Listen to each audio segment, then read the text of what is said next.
Hora H do Agro, com Kellen Severo. Oferecimento Ihara. Consórcio Massey Ferguson, a partir de R$ 1.470. Acesse cnmf.com.br.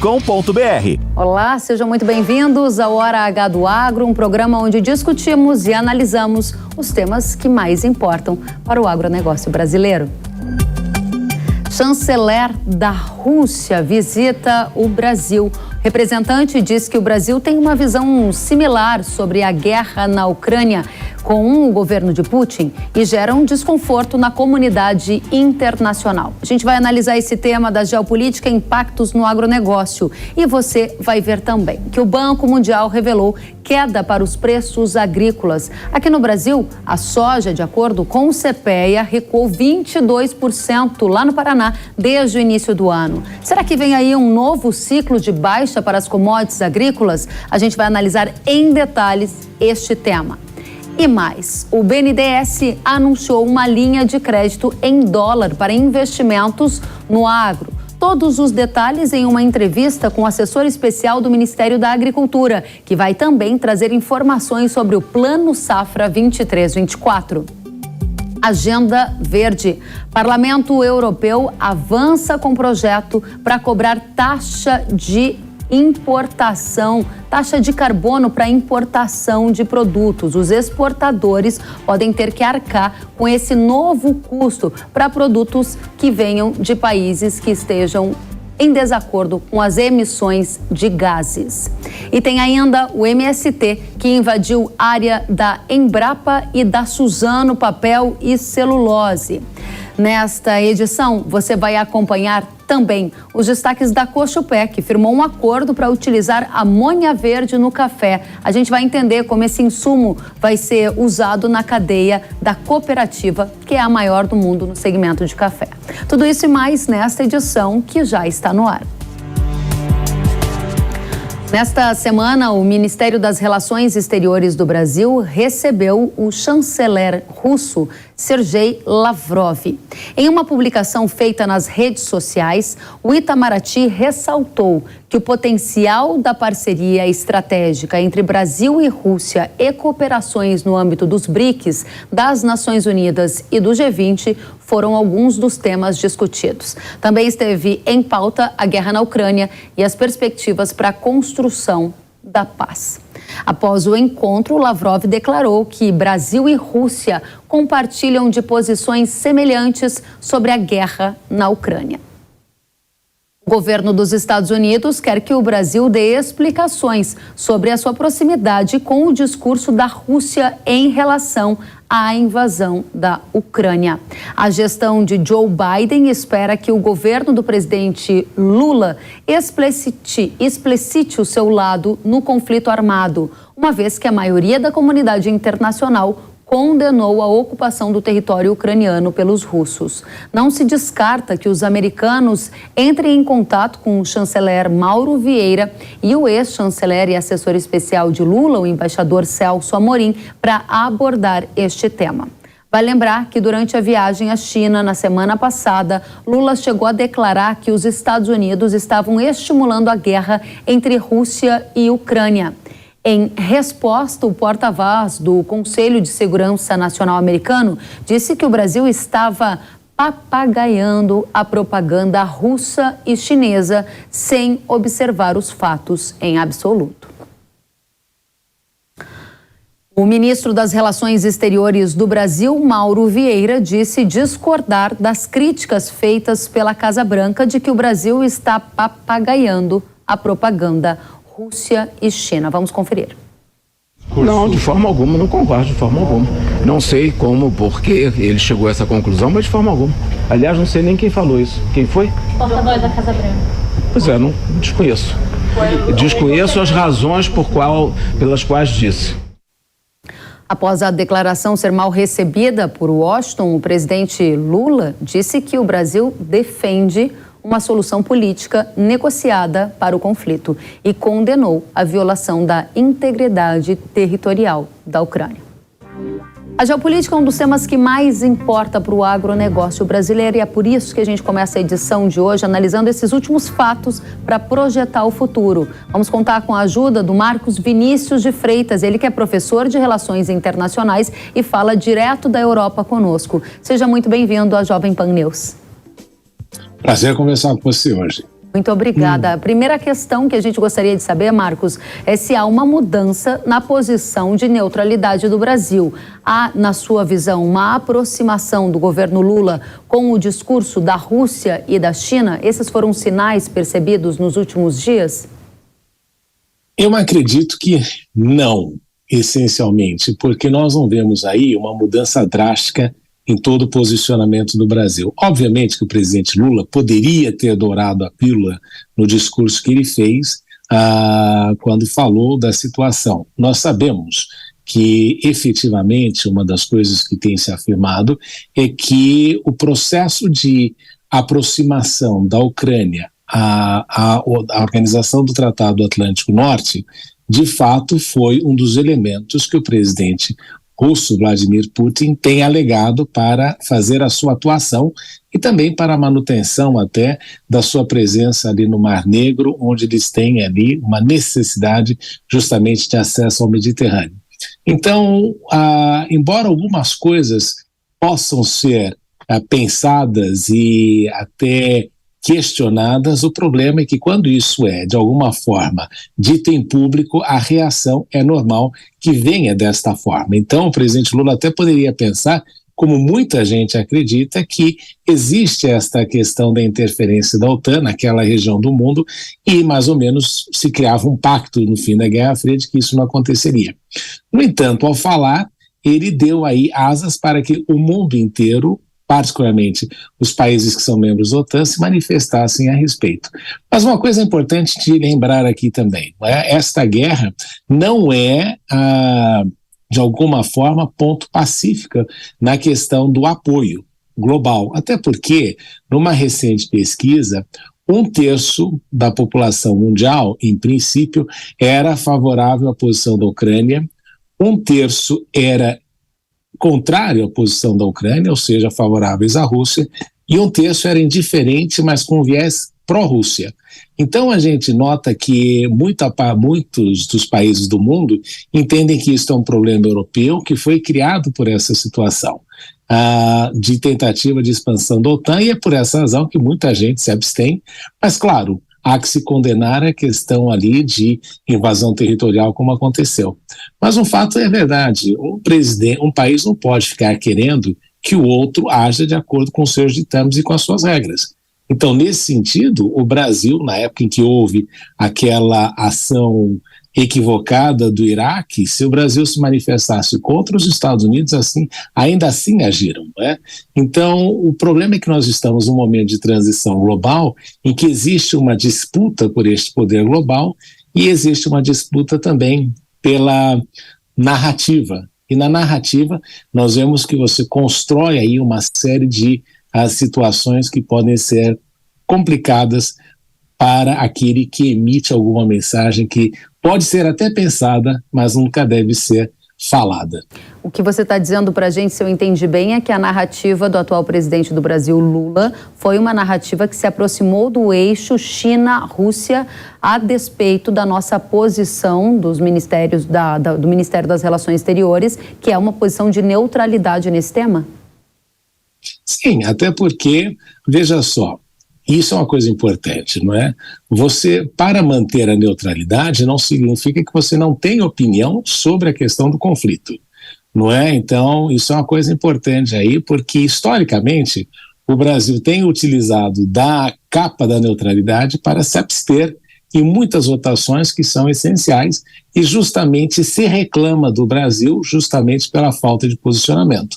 Okay. Mas o problema é o seguinte, para você conversar, você precisa ter uma postura aí distante e não favorável a nenhum dos lados. Veja só que interessante, né? Kenan, se você pensar nessa história toda, os chineses têm um viés pró-Rússia.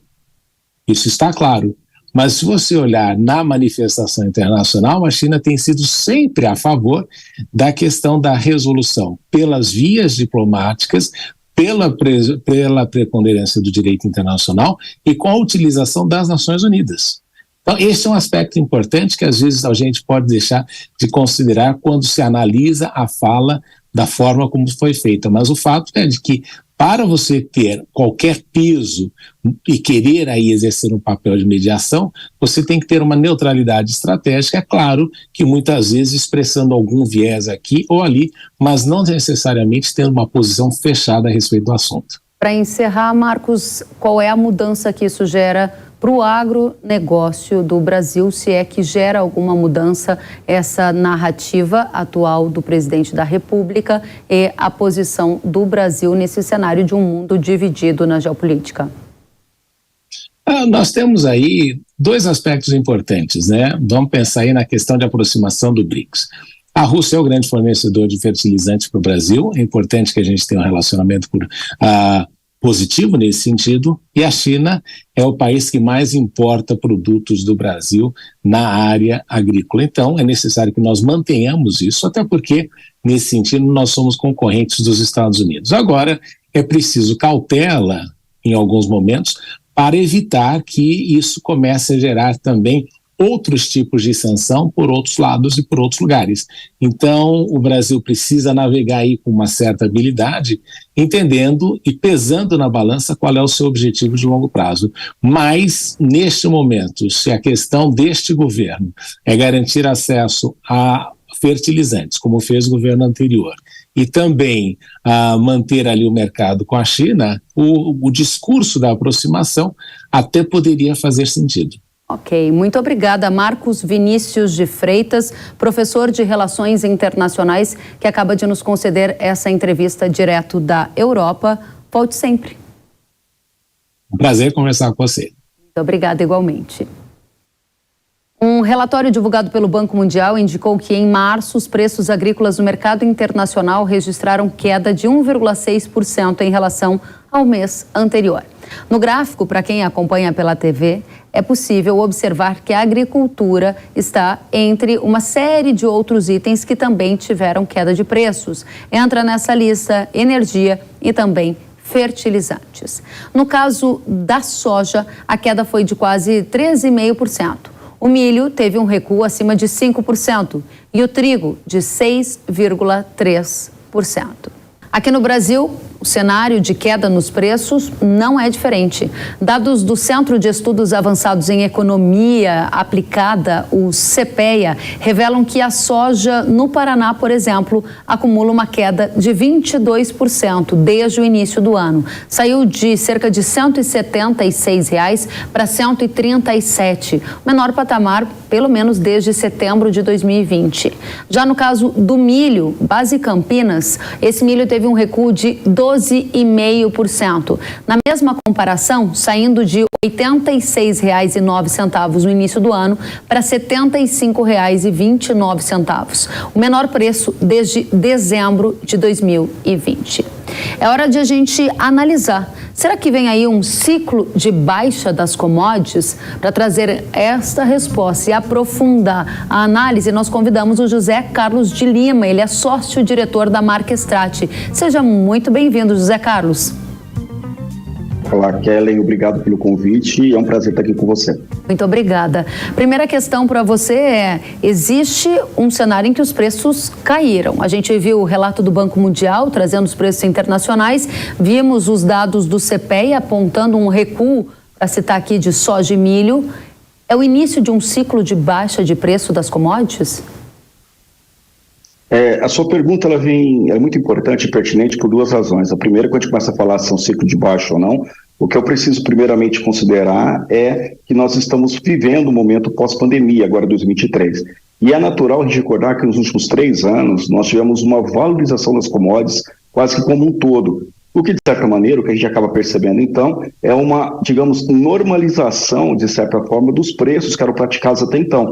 Haja vista que nós tivemos aquela supervalorização nos anos 2020, 2021 e 2022 também se manteve um pouco alta. Então, portanto, agora o que a gente pode dizer é, de certa forma, a adequação dos preços para a realidade, digamos, de um momento de mercado comum. O grande problema é que nós entramos em 2023 com o preço que está se adequando, ou seja, está indo para a média, enquanto a partir dos custos de 22, principalmente em termos de fertilizantes, acabam e deverão pressionar significativamente as margens daqueles produtores que acabaram não fazendo trava, ou pelo menos não acabaram se preocupando em segurar, assegurar ali os seus custos de produção com insumo. Você fala que é uma normalização dos patamares em relação àquilo que nós tínhamos antes da guerra, antes da pandemia. Mas essa informação, a depender de como ela for recebida, ela pode gerar um certo pânico em muitos agricultores. Por quê? Porque quando a gente fala de normalização no período pré-pandemia, a gente volta para os patamares de preços que eram bem mais baixos do que os praticados atualmente.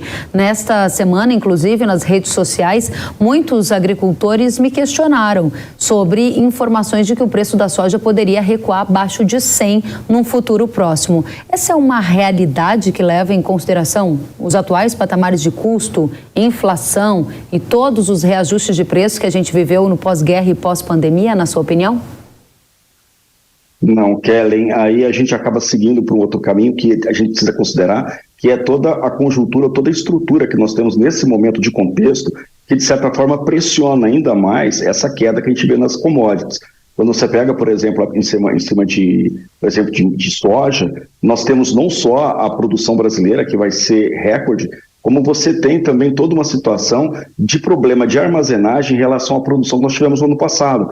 Que de certa forma você tem que colocar não só a produção, digamos, que está armazenada, porque a nova tem que receber, e você vai ter um volume de entrega muito superior esse ano pela produção agrícola.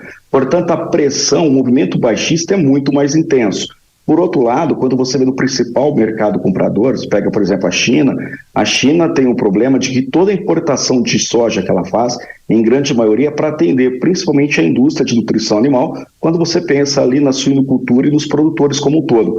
E nesse momento, o preço do farelo de soja está abaixo, digamos, do grão comum na China, o que, de certa forma, inviabiliza todo um processo de industrialização. Então você tem não só, de um lado, uma oferta muito alta, que é o que eu estou colocando na nossa safra, e por outro lado você tem uma demanda que não está tão aquecida, o que de certa forma acaba fazendo esse movimento de queda. Há de se destacar que dificilmente, quando eu falo assim, vai ter uma retomada de normalização de preço, dificilmente a gente vai voltar naqueles valores antes de 2020, 2019 principalmente, porque você tem que acrescer não só os custos, mas também você tem toda a própria adequação, vamos colocar assim, dos valores que têm que ser praticados, não só em termos de insumo, mas também em termos industriais, o que de certa maneira acaba criando um certo equilíbrio. O que é importante dizer é que dificilmente nós teremos, vamos colocar assim, aquele spread que nós tivemos, principalmente em 2021, porque o apetite de compra acaba sendo um pouco menor, sem considerar também a própria posição dos Estados Unidos com a produção. Muito bem, então para clarificar essa questão para a nossa audiência, você está dizendo que tem uma grande oferta. O segundo ponto que você coloca é que há sinais de enfraquecimento da demanda e citou na sua fala exemplos da China. Disse que há um cenário de ajuste de preços, mas não de retorno ao patamar pré-pandemia. Com essas 4 informações, eu preciso de uma última para a gente fechar a sua análise sobre preços de soja e milho no Brasil. Qual é o novo padrão de preço para soja e milho no Brasil? E esse novo padrão, ele é efeito de um ciclo de baixa? Vai ser um cenário de menos rentabilidade para a cadeia de grãos? Em 2023, sim, tudo leva a crer que a rentabilidade tende a ser menor. É muito difícil você pegar e cravar, determinar um preço, mas é possível você afirmar que, primeiro, a gente tem aí sim um período de ciclo de baixa, que tem essa queda, e nós já estamos no meio dela. Isso é importante. Então a gente já está vivendo esse ciclo. A pergunta é qual que vai ser a continuidade ou o tamanho desse ciclo. E aí, por outro lado, a gente não pode desconsiderar que nesse momento, quando você pega e olha, por exemplo, os Estados Unidos aumentando a taxa de juros dele, na prática você passa a ter um governo que está valorizando o investidor a colocar na renda fixa americana, o que de certa forma tira capital de investimento, principalmente em renda variável, onde as commodities estão alocadas. Então a gente tem toda uma conjuntura, Kelly, que de certa forma pressiona os preços. A gente vive, digamos, um momento atípico em que a gente tem logo numa sequência de uma grande produção e de investimentos altos, principalmente em termos de custo de insumos, a gente tem um outro lado que é não só esse apetite, vamos colocar assim, do investidor para investimentos mais seguros, no caso, a renda fixa americana, quando aumenta a taxa de juros, acaba tirando dinheiro que está no mercado financeiro e que, de certa maneira, também ajuda a alavancar o preço no mercado físico. Então, a gente tem essa situação de equilíbrio que precisa ser considerado, Kellen. Muito bem. Você quer fazer algum ajuste em relação a patamares ou fica muito complicado projetar patamar de preço para a soja de milho nesse ambiente tão incerto que a gente vive?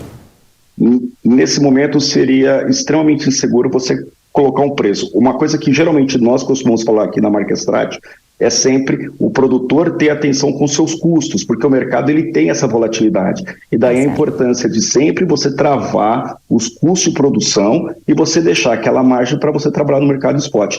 É muito inseguro qualquer número nesse momento de contexto que nós vivemos, Kellen. Muito bem, eu volto com você em um segundinho. A gente continua na pauta de grãos, olhando agora para o que acontece lá na região do Mar Negro. A Rússia disse recentemente que as perspectivas para a renovação do acordo que permitiu exportar grãos pelo Mar Negro não são boas. O tratado foi renovado entre russos e ucranianos e termina em 18 de maio. A Rússia diz que não irá prorrogar o acordo a menos que o Ocidente remova as sanções aplicadas ao país. Esse é um elemento super importante para entrar nessa análise sobre preços de commodities agrícolas.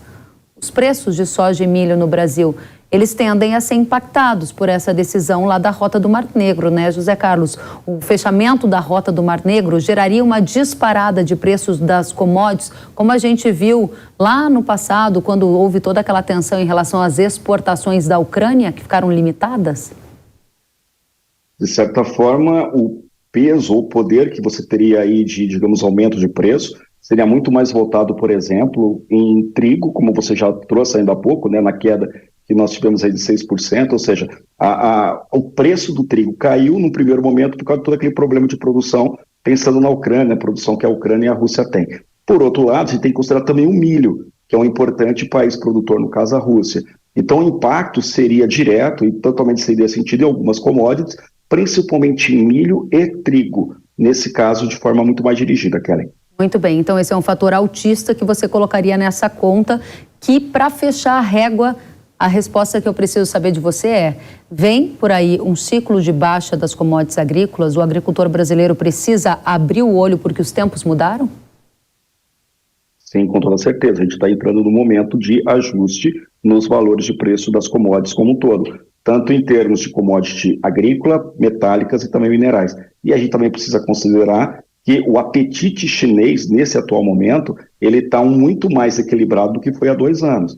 Então, sim, todo esse contexto, todo esse cenário aí colocado, você passa a ter uma pressão muito mais para movimento de ajuste para baixo do que efetivamente para cima. E o dólar pode compensar esse ajuste para baixo? Ele volta acima de 5 ou ele vai ficar ali abaixo de 5, como a gente viu atualmente? Então, a gente tem tudo para que se mantenha na faixa dos R$5 nesse atual momento. Lembrando que o que pode fazer esse dólar subir sempre é a política dos Estados Unidos com relação ao aumento de taxa de juros, porque na prática acaba criando um contexto para que o capital como um todo invista no mercado americano. E 2 coisas podem pressionar dentro dos Estados Unidos. A primeira, eles conseguirem ter uma queda da inflação, que hoje consegue, ainda está dando uma minimizada, está em torno de 6,5%, mas ainda está alto para o padrão americano, e eles estão com uma taxa de juros de 5%. E há talvez uma possibilidade de aumentar em 0,25% até o final desse ano. Então, se você considerar aumento de juros pelo Banco Central americano, seguido aí numa queda de maneira direta da inflação, você começa a gerar uma taxa de juros positiva nos Estados Unidos que pode sim direcionar recursos para lá. Consequentemente, você teria aí uma possibilidade do dólar valorizar. Mas nesse momento, dado o contexto e os movimentos que nós estamos assistindo, é provável que a gente conviva com o dólar na casa dos R$5 por um período de tempo aí, digamos, um pouco mais próximo. Ok, José Carlos de Lima, sócio-diretor da Marquestrate, muito obrigada pela sua presença aqui na Jovem Pan News. Volte sempre ao Hora H do Agro. Obrigado, Kellen. A gente que agradece. E vamos agora a um rápido intervalo e na volta você vai ver que o BNDES lançou uma linha de financiamento em dólar para investimentos no agronegócio. Os detalhes com informações direto do Ministério da Agricultura e ainda expectativas para o novo Plano Safra. A gente volta com tudo isso e mais já já, eu espero você.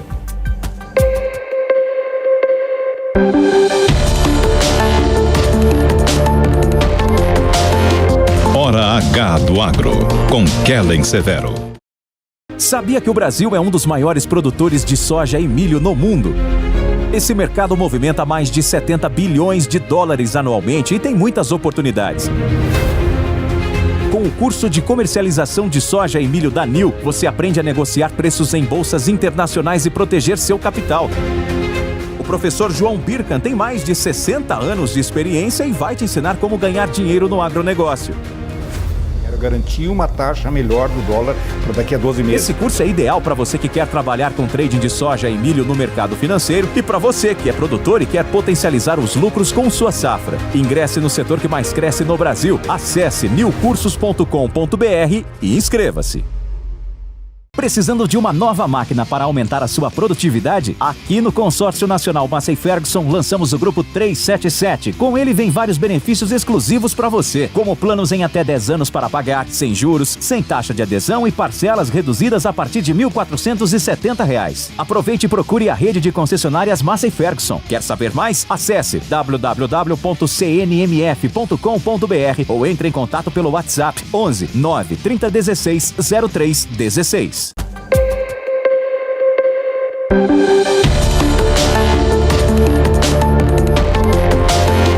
Hora H do Agro, com Kellen Severo. Estamos de volta com Hora H do Agro aqui na Jovem Pan News. O Banco Nacional de Desenvolvimento Econômico e Social, o BNDES, e o Ministério da Agricultura lançaram nesta semana uma linha de financiamento em dólar. Vamos conferir os detalhes. Nessa linha que nós estamos apresentando, nós vamos começar com 2 bilhões de reais para a agricultura. O que o agricultor tem que fazer? Ele tem que apresentar que ele tem um recebível em dólar. Ele tem uma receita em dólar. Então, ele pode pegar esse financiamento. E o financiamento vai ter uma taxa de juros fixa de 7,59. É uma taxa de juros muito baixa, mas ela só vai poder ser assim para quem tem receita em dólar. Quem não tem, não pode usar essa linha, porque nós não queremos transferir para o produtor o risco da variação do câmbio. Nós vamos ter aí 24 meses de carência, então é uma taxa, é uma condição muito favorável e ela vai até 120 meses. Muito bem, a gente tem informações agora para aprofundar sobre esta linha que foi lançada nesta semana. Para isso, recebemos Carlos Ernesto Augustin, assessor especial do Ministério da Agricultura. Seja muito bem-vindo, Carlos, ao Hora H do Agro. Olá, Karen. Prazer estar com vocês aí na Jovem Pan. Estamos à disposição. Muito obrigada. A primeira questão que a gente gostaria de saber é como o BNDES vai garantir essa taxa de juros fixa ao redor de 7%. E é uma taxa de 7,59 mais a variação cambial? Não, exatamente. Na verdade, o agricultor vai tomar tantos dólares e vai devolver tantos dólares ao dólar no dia. Então, a taxa de juros é 7,5, mas em dólar. Então, realmente é 7,5 mais a variação cambial. Temos que ter em conta que, às vezes, a variação cambial pode ser negativa. A gente está assistindo esse filme exatamente agora, quando baixa o soja, baixa o dólar, baixa o soja, enfim. Aí, se você tivesse o financiamento em dólar, ia baixar a conta também. Mas a resposta afirmativa é 7,59 mais variação cambial. Muito bem. E esse recurso, ele virá do BNDES? Sim, esses são recursos que o BNDES tem em seu colchão aí de captações e que ele vai irrigar os bancos, como ele faz normalmente com os FINAMES, né? Ele irriga todo o sistema bancário, tanto o banco de fábrica, como os bancos públicos, como os bancos comerciais. Então, é o banco que o agricultor está acostumado a fazer FINAME ou crédito rural. Muito bem. E o Tesouro vai ter alguma participação para equalizar esse juro? Juro de 7,5%, a gente está com uma Selic de 13,75%. Esta é a grande novidade, Karen. Participação do Tesouro, 0. Então, é assim, esta é a grande novidade. Nós fizemos essa engenharia, fomos atrás, corremos, o BNDES arrumou um dinheiro barato e põe no mercado, e o Tesouro, 0.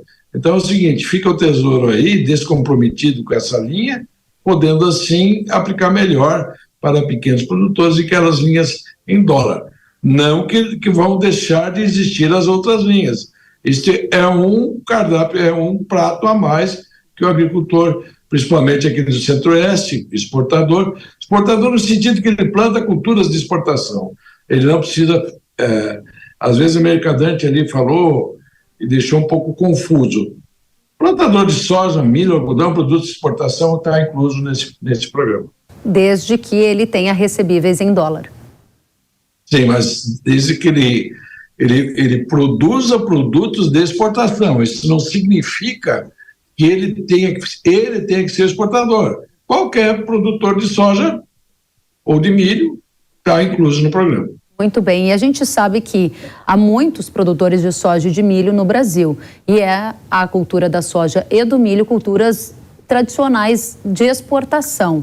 E sabemos também que há uma demanda muito grande no agro por investimento. O setor tem buscado crédito com juros mais baixos para investir. A questão que fica é, esses 2 bilhões de reais vão ser suficientes para atender quanto de demanda, na sua opinião?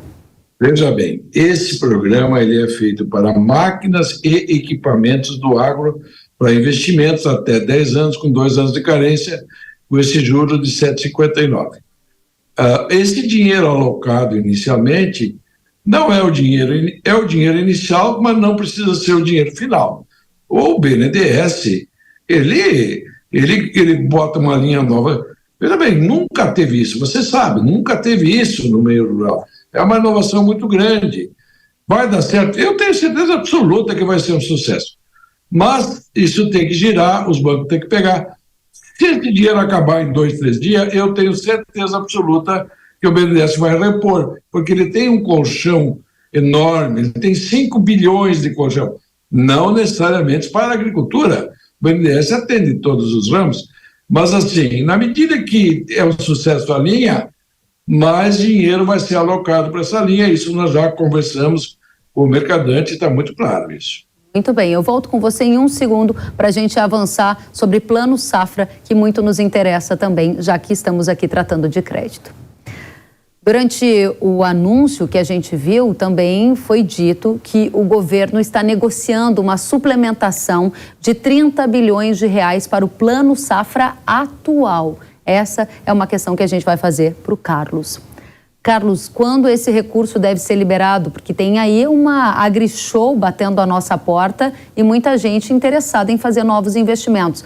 Quando esse dinheiro vem? Exatamente. Como você bem falou, esse recurso não se trata do novo Plano Safra, se trata do ano passado. É uma complementação. Nós já estamos trabalhando isso faz algum bom tempo. Esses recursos estão politicamente completamente resolvidos, não tem dúvida nenhuma, orientação do presidente Lula, do ministro Haddad, e eles estão numa fase final ali de burocracia interna que nós não queremos passar vergonha na AgriShow. Na AgriShow nós queremos fazer sucesso. Então, eu acredito que, sem dúvida, antes da AgriShow, nós já vamos ter esse recurso disponível. São 30 bilhões, a equalização é 1 bilhão, e esses recursos, eu não sei dedilhar um por um, mas são tanto para custeio, como também para investimento, como para PCA, como para Finame, cada um tem uma parcelinha ali, mas vai irrigar tudo, vai irrigar todo o sistema. E, além disso, depois nós vamos falar do novo Plano Safra, que se você quiser a gente comenta também. Exatamente, quero com certeza. Antes da gente passar para o novo Plano Safra, só para saber, o senhor disse que politicamente esses 30 bis já estão com um sinal verde. A expectativa é que ele esteja disponível já para os negócios na AgriShow, uma das mais importantes feiras do setor agro, e esses recursos eles têm origem no Tesouro. Exatamente. Isso aí requereu R$1 bilhão de equalização, né? Você sabe, não é o governo que entra com os 30 bilhões, quem entra com o dinheiro é os bancos. O Tesouro entra com a equalização. Esses 1 bilhão estão todo convencionado com o Lula, com o Haddad, está tudo certo. Muito bem. Mas não é assim, a gente não é... Tem a burocracia lá para cumprir. Nós estamos nessa fase aqui da burocracia para cumprir. Excelente. Agora vamos para o Plano Safra 23-24. Até aqui a nossa audiência sabe que nós falamos sobre esse recurso adicional que vem para suplementar, para complementar o Plano Safra em vigor, com as taxas em vigor. Agora a gente vai virar a página. Carlos, eu gostaria da sua ajuda para a gente fazer essa virada olhando para frente, para o Plano Safra 23-24. Primeira informação, que é um ponto inédito, eu cubro o Plano Safra há muitos anos e ele tradicionalmente é divulgado em junho. O presidente Lula disse que desse ano será divulgado em maio. Já há uma data para a divulgação do 23-24? Olha, o presidente nos pôs essa missão, né?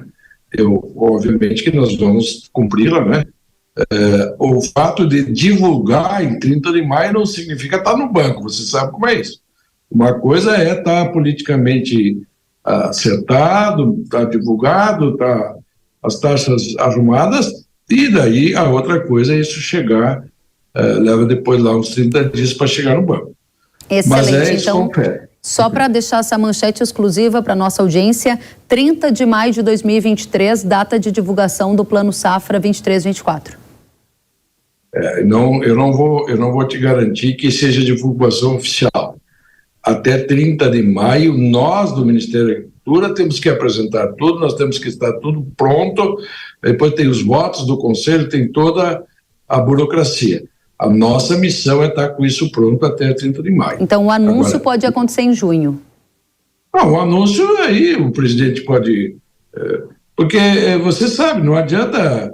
Está tudo pronto. Que dia vai para o banco? Não é bem assim, demora um pouco, né? Ok. A nossa tendência é que fique pronto a nosso serviço até 30 de maio. Excelente. E esse serviço que vocês estão fazendo de construir o Plano Safra 23-24 é um dos mais importantes para o setor agro, que busca crédito, que quer saber de taxa de juro e de volume de recurso. Eu vi que algumas entidades do agro pediram taxa de juro para todas as linhas abaixo de 10% ao ano. Essa é uma meta do governo? Sim, quem não quer juros mais baixos? Todo mundo quer juros mais baixos. Tem que equalizar, o Tesouro tem que pagar, certo? Então, assim, lógico, nós sempre foi assim, vai continuar sendo.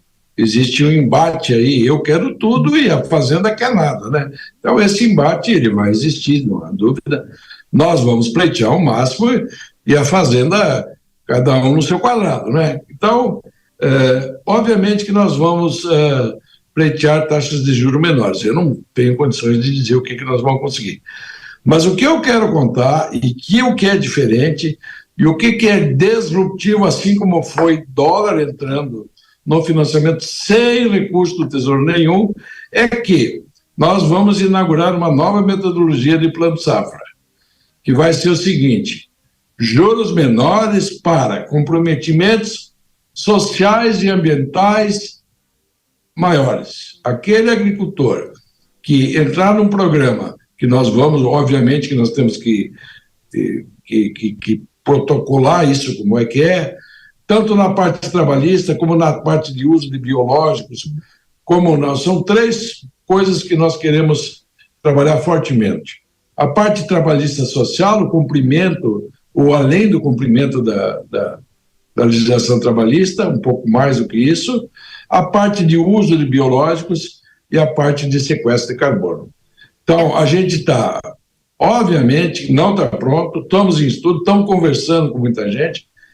É diferente taxas de juro para diferentes comprometimentos sociais e ambientais. Essa é a frase que vai nortear o novo Plano Safra e que realmente isso é uma coisa disruptiva, diferente dos anos anteriores. Essa é uma questão que eu tenho acompanhado com muita atenção nas declarações do governo, nas suas declarações do ministro da Agricultura, e a pergunta que sempre ocorre é: como que isso vai ser auditado? Como isso vai ser comprovado? A adoção, com base em quê para eu garantir o juro menor? Olha, agradeço a tua pergunta. Esses dias nós estávamos numa reunião sobre carbono e a gente discute com a Embrapa, discute com os técnicos nossos lá do Ministério da SDI, que são muito competentes, e todo mundo quer fazer o melhor, principalmente quanto ao carbono. Aí o Jonas, que é o nosso colega lá da SPA, ele disse assim: se o gerente do banco não souber explicar para o cliente, não vai dar certo, né? Então, assim, nós estamos bem conscientes de que nós não vamos criar auditorias e modelos inexequíveis. Nós não vamos fazer isso. A gente sabe muito bem como é que é. Por exemplo, vou dar um exemplo. O uso de biológicos. Ora, a nota fiscal pode ser, né? Auditorias trabalhistas. Existem algumas certificadoras no mercado. Pode ser isso, pode ser outra coisa. Nós estamos muito cientes, nós não vamos criar caso com isso. Veja bem, isso aí tudo é um indutor de manejo melhor. Não é castigo, não é comprovação. É um indutor de melhores práticas. Essa é a tradução. Excelente. Nós vamos fazer isso, pode ter certeza que vai ser simples de operar. Senão não dá. Se não for simples, não funciona. Isso não é só para pequeno agricultor. Essa mesma lógica vai ser para pequenos, grandes e médios agricultores. Todas as categorias, quanto maior é ESG, menor os juros. Exatamente. Mais ou menos isso. Mas por que isso? O mundo clama por isso. Todo mundo sabe. Eu tenho viajado, eu fui para a China, mas o chinês não quer saber. O chinês quer saber, sim. Eu tive na primeira visita do Fávaro. Para mim foi uma surpresa. Todas as empresas, todas as conversas, carbono, clima. Não tem mais. Esse é um assunto mundial. E nós temos que nos inserir para vender bem e conquistar mercado. Então, assim, nós estamos... Pois não. Pois não, por favor. A nossa tarefa é induzir ao agricultor para uma nova metodologia de olhar o seu produto. Produto não que tenha uma certificação, ele vai ser induzido a melhores práticas. E a gente quer o reconhecimento mundial disso. Nós queremos fazer tão bem feito que o mundo reconheça. Muito bem. Para a gente fechar aqui, eu preciso entregar para a nossa audiência, com a sua ajuda, Carlos, aquela informação que todos estão querendo saber. O Ministério da Economia, que tem a chave do cofre, está disposto a aumentar o recurso para subvenção. Eu sei que há uma expectativa de que o Plano Safra tenha um volume ao redor de 300 bilhões ou mais, dadas as demandas e o crescimento do agro. Indica para a gente a direção. Olha, o que eu posso te dizer é o seguinte: a gente sabe quando a gente está jogando num time que tem coerência, simpatia, que está jogando junto. Eu sou funcionário novo aqui no Ministério da Agricultura e eu estou muito animado com a sinergia, com o trabalho conjunto. Ontem mesmo tivemos uma reunião com o Haddad, com o Paulinho Teixeira e com a Marina. É um time que está jogando junto, a gente se sente assim, vestindo a camiseta. É uma sintonia muito positiva, isso eu posso te garantir. O presidente Lula tem uma simpatia enorme com o ministro Fávaro. Tudo que a gente pediu até o momento, fomos atendidos dentro das possibilidades. Eu quero crer que a gente vai ter um plano safra melhor. O quanto, não posso te dizer. Mas, assim, uma coisa que eu quero deixar claro, assim, como eu estou animado com um entrosamento positivo, sabe? É um time que ninguém está jogando um contra o outro. É bonito de trabalhar assim, é gostoso de trabalhar assim. Estou muito satisfeito, estou muito otimista com tudo isso. Larguei minha atividade privada mas eu estou gostando muito de fazer o que eu estou fazendo. Que bom, espero recebê-lo novamente para a gente anunciar um plano safra mais robusto, com juros menores, volume de recursos maior e que faça o agro continuar crescendo e puxando a economia do nosso Brasil. Carlos Ernesto Augustin, assessor especial do Ministério da Agricultura, agradeço pela entrevista exclusiva e pelas informações. Volte sempre. Obrigado, estamos sempre à disposição. Igualmente. Obrigado. E seguimos em frente porque o Parlamento Europeu aprovou um plano que altera as regras do mercado de carbono da União Europeia. A legislação, que agora precisa ser aprovada pelos Estados-membros do bloco, pretende tributar as importações de produtos com base nos gases de efeito estufa emitidos na produção, uma espécie de taxação de carbono aos exportadores. Com isso, as importações de ferro, aço, alumínio, cimento, fertilizantes, eletricidade e hidrogênio entrariam nessa regra a partir de 2026. A agência de notícias Reuters afirma que a taxa de fronteira, ela tem o objetivo de impedir que as indústrias da União Europeia sejam prejudicadas por concorrentes estrangeiros mais poluentes, removendo a tentação das empresas da Europa de se mudar para regiões com regras ambientais frouxas. Hora da gente analisar os impactos disso para o agronegócio. Recebemos Matheus Andrade, assessor de Relações Internacionais da CNA. Seja bem-vindo, Matheus. Obrigado, Kellen. Prazer falar com você. Da mesma forma, e a gente quer saber o que essa mudança significa na prática. É uma taxação de carbono para exportadores? Isso, Kellen. A gente tem que olhar essa medida europeia dentro de um grande pacote de medidas ambientais europeias, que é o Green Deal, o Pacto Verde. Então, a Europa, desde 2020, vem trabalhando nesse pacote, ele inclui diversas medidas. Então, a gente tem o CBAM, que é essa taxação de carbono, a gente tem a lei anti-desmatamento, a gente tem redução de pesticidas, a gente tem apoio do bloco a energias limpas, ao transporte público. Então, é um arcabouço de medidas que, na verdade, é o grande plano de desenvolvimento europeu. A partir de 2020, eles buscam chegar nisso em 2055, com uma pegada ambiental, então, de redução de emissão de gases de efeito estufa, de alcance das metas europeias do Acordo de Paris. Então, é dentro desse escopo que está essa medida europeia. E o que ela vai ser na prática? Ela é, de fato, um imposto de importação a depender da intensidade de carbono, né? A gente tem algumas coisas que ainda vão ser regulamentadas. Essa proposta acabou de ser aprovada, então ainda tem algumas etapas internas de formulação de políticas públicas da Europa, mas basicamente, quanto mais carbono for emitido na produção daquele produto, daquele bem, no país de origem, maior vai ser essa taxa cobrada pela Europa na entrada. Como é que está a reputação do Brasil nesse sentido? Quais os produtos da pauta agro estarão sujeitos a essa taxação no futuro próximo e a partir de quando você estima? Perfeito, Kelly. Então, essa medida ela entra em vigor a partir de 2026, vão começar as cobranças, e ela vai ser uma medida faseada até 2034. Então, o escopo inicial, que é o ferro, aço, alumínio, eletricidade, fertilizante, hidrogênio e alguns produtos derivados, vão estar nessa primeira leva. Em 2027, a gente vai ter a primeira revisão dos produtos e do escopo dessa medida, e é onde pode entrar produtos agrícolas. Nesse momento, a União Europeia não indicou nenhum produto agrícola, mas o que é importante a gente comentar? Hoje foi aprovada a Lei Anti-Desmatamento da União Europeia, que é uma lei que impacta muito o agronegócio brasileiro. Ela tem potencial de impactar até 31% da nossa pauta exportadora, e alguns produtos muito relevantes, e eu posso citar aqui a soja e a carne bovina, já estão nessa medida. Então, a gente imagina que esses são candidatos óbvios e preferenciais do agronegócio, da nossa pauta exportadora, a entrarem numa primeira revisão da medida da taxa de carbono. Eles estariam sujeitos a uma taxa extra. A minha pergunta é como isso funcionaria? Seria uma taxação que os brasileiros teriam que pagar para poder acessar o mercado europeu? E se há no seu horizonte algum tipo de pressão também para a cafeicultura, que tem na Europa um dos seus principais mercados?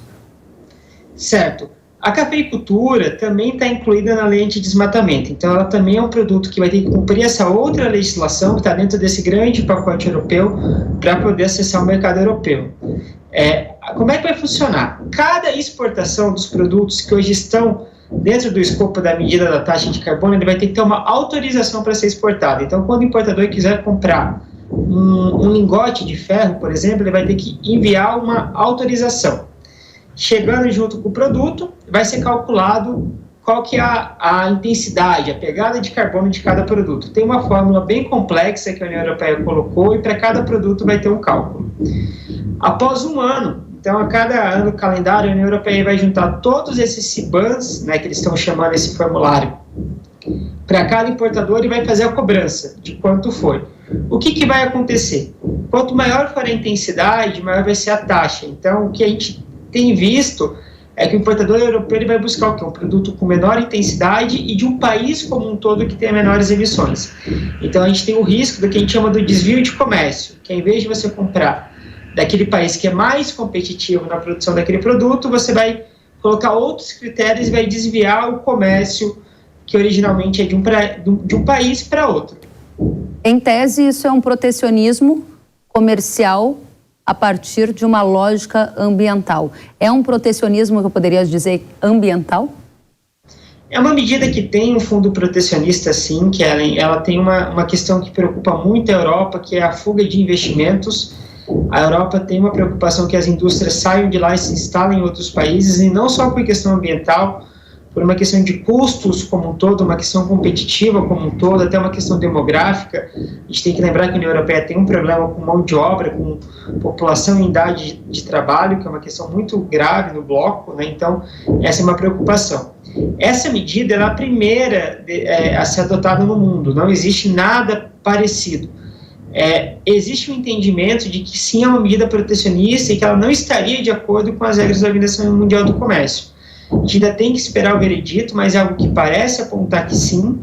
É uma medida que, num primeiro momento, não conversa com uma lógica global de um grande mercado de carbono também, né? Ela está além do que já foi discutido nos grandes acordos, então é uma medida que também tem um caminho protecionista. Assim como todo o Pacto Verde Europeu tem um elemento de proteção dos mercados europeus. Matheus Andrade, assessor de Relações Internacionais da CNA, é um prazer te receber aqui na Jovem Pan, especialmente com esse nível de detalhamento de uma situação tão nova e que tem grande potencial de impacto nas cadeias do agro. Volte mais vezes, o espaço está aberto para você trazer mais esclarecimentos para a gente. Prazer é todo meu, eu que agradeço o convite, um grande abraço. Igualmente, até a próxima. E a maior cooperativa de café do mundo, a Cochupé, deu mais um passo para tentar diminuir as emissões de gases na cadeia produtiva aqui no Brasil. A cooperativa dos cafeicultores de Guaxupé firmou um acordo com a empresa norueguesa Yara Fertilizantes para utilizar amônia verde nas lavouras de café. Segundo a cooperativa, o fertilizante é considerado verde porque utiliza matrizes energéticas limpas na produção do insumo, emitindo de 80% a 100% menos carbono quando comparado ao fertilizante convencional. Como isso vai afetar a cadeia da cafeicultura? O que muda a partir de agora? Vamos saber. Alexandre Monteiro, gerente de ESG da Cochupé, está conosco. Seja muito bem-vindo, Alexandre. É um prazer estar aqui, obrigado pelo convite. A gente é que agradece e a primeira questão é a partir de quando vocês vão começar a utilizar amônia verde nas lavouras de café? Esse projeto, junto com a Yara Fertilizantes, uma grande parceira nossa, está em fase inicial. Nós já assinamos o MOU e vamos então agora para campo começar os testes e o projeto em si. O objetivo é reduzir a emissão de carbono, ter um balanço positivo para poder obter certificados acreditáveis de carbono, para comercializar esse carbono e principalmente ter garantia de acesso ao mercado, que as regras internacionais, as exigências internacionais, começou com a comunidade europeia, como nós vimos há pouco, e também os Estados Unidos devem entrar nessas mesmas exigências. Então esse projeto é de extrema importância para nós, porque a adubação nitrogenada é um dos vilões da emissão de carbono na produção. Se nós adotarmos práticas sustentáveis nesse sentido, fazendo uso de produtos obtidos com baixa emissão de carbono e além de outras práticas agrícolas adotadas, evidentemente, nós vamos poder viabilizar um balanço de carbono positivo e de uma maneira acreditável, ou seja, que o mercado acredite que esse crédito de carbono ele tem fundamento. Muito bem. Vocês substituirão os fertilizantes tradicionais? Você acabou de dizer que o fertilizante nitrogenado é considerado um vilão. Eles serão 100% substituídos por amônia verde em toda a cadeia do café da cooperativa? O objetivo é esse. E isso vai depender de uma série de aspectos comerciais relativos a essa prática, mas essa é a nossa busca. Nós estamos com todo o esforço para a gente poder reduzir as emissões e a adubação nitrogenada é importante, mas esse é o horizonte, esse é o nosso objetivo. O nosso objetivo é capacitar os nossos produtores, principalmente pequenos produtores, na adoção de práticas sustentáveis de baixa emissão de carbono, e o uso da amônia verde é um dos importantes processos nesse sentido. Diga pra gente qual é a diferença entre a amônia verde e o fertilizante nitrogenado tradicional. A minha pergunta é, isso teria algum tipo de efeito na produtividade? Como que os cafeicultores estão encarando essa meta de vocês? A diferença básica é que a amônia tradicional, o fertilizante nitrogenado tradicional, ele é obtido a partir de combustíveis fósseis. E a amônia verde, ela é produzida a partir de fontes renováveis, solar, eólica e outros resíduos. Então, a partir da produção com a matéria-prima de fontes renováveis, a emissão na produção desse nitrogênio é muito baixa. Mas eu digo em termos de performance no campo, você acha que isso pode ter um ponto de resistência? O nitrogênio é o mesmo, né? Então, a nossa ideia é de que adequações devem ser feitas em relação à nutrição, às condições de solo, ao tipo de adubo que vai ser utilizado, como que ele vai ser utilizado essa amônia verde, e as adequações serão feitas para poder manter ou aumentar a produtividade dos cafeicultores. Alexandre, a área experimental que vocês vão começar a usar amônia verde na Cochupé é de quanto? Quantos cafeicultores? Qual é a área ainda em 2023? Nós estamos ainda em estudo, nós formamos um comitê que está discutindo todos esses aspectos que vão considerar perfil do produtor, área tratada, custo, quanto que vai custar isso, para a gente poder fazer um projeto piloto e depois expandir para toda a área da Cochupé. Resumindo, a Cochupé quer eliminar 100% do uso do fertilizante nitrogenado da cadeia e vai começar a tentar atingir essa meta usando amônia verde já experimentalmente a partir de 2023. Exato, esse é um grande desafio de reduzir tudo 100%. É um caminho muito... porque hoje no mercado de carbono a gente tem muito mais incerteza do que segurança. Nós estamos no mercado voluntário, não existe ainda a regulamentação do mercado de carbono para a cafeicultura, então o objetivo é chegar até lá. Agora, nós não podemos achar que isso vai acontecer de uma maneira muito rápida, mas a gente acredita também que a tecnologia, a inovação na produção de fertilizantes, ela vai contribuir com esse aspecto de oferecer um produto verde para a cafeicultura e para os nossos cooperados. E a Iara tem um importante papel nesse sentido. Muito bem. Alexandre Monteiro, gerente de ESG da Cochupé, muito obrigada pelos detalhamentos. Volte sempre. Eu que agradeço a oportunidade. Até a próxima. O Movimento dos Trabalhadores Sem Terra voltou a realizar invasões de propriedades nesta semana.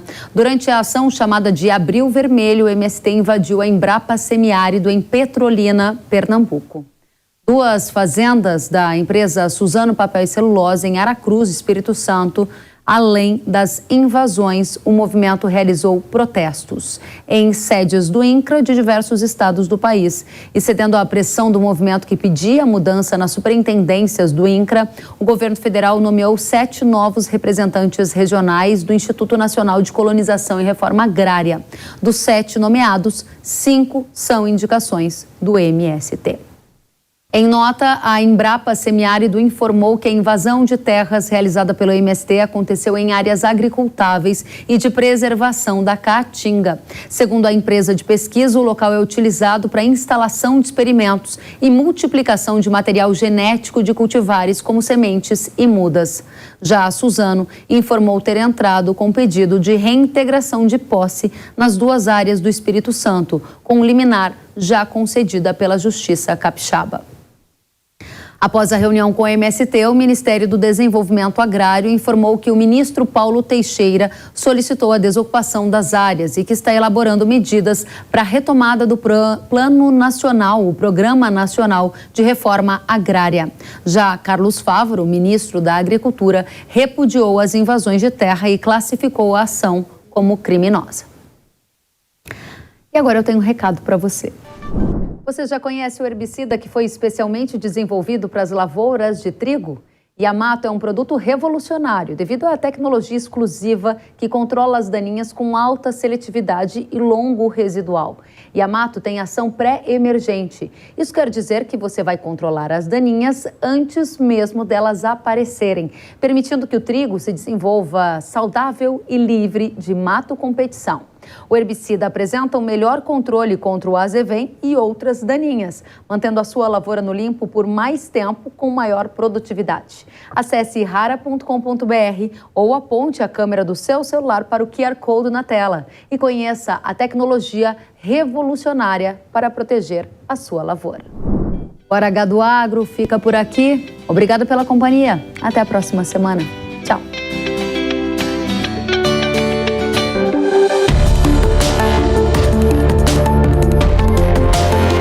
Hora H do Agro, com Kellen Severo. Oferecimento Rara. Consórcio Massey Ferguson, a partir de R$ 1.470. Acesse cnmf.com.br. Realização Jovem Pan News.